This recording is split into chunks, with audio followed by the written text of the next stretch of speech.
కొత్త trend start అయింది. Already ఇది పాత ట్రెండే అయినా గ్రాండియర్ గా తెరకెక్కిస్తున్నారు. ఒక్కో పాట కోసం కోట్లు కుమ్మరిస్తున్నారు. 5, 10, 15 కోట్లు ఇలా లెక్క లేకుండా ఖర్చు పెడుతున్నారు. భారీతనం ఉట్టిపడాలంటే తప్పదంటున్నారు మేకర్స్.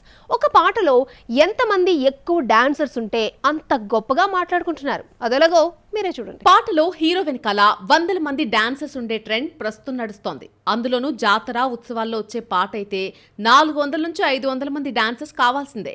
అఖండ 2 కోసం రీసెంట్ గా 600 మంది డాన్సర్లతో పాట తీశారు. విశ్వంభర నుంచి రిలీజ్ చేసిన ఫస్ట్ సింగిల్ రామరామను 400 మంది జూనియర్ డాన్సర్స్ తో చిత్రీకరించారు.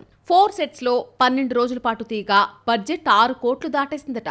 100 మంది గ్రూప్ డాన్సర్స్ భారీ సెట్ అంటే ఈ మధ్య కాలంలో ముందుగా గేమ్ చేంజర్ గుర్తుకొస్తుంది. ఏకంగా ఒక ఊర్నే సెట్ గా వేయించాడు శంకర్. రామ్ చరణ్, కియారాపై చిత్రీకరించిన ఈ సాంగ్ విజువల్ వండర్ గా తీర్చిదిద్దడానికి 15 కోట్లు ఖర్చు పెట్టాడు నిర్మాత దిల్ రాజు.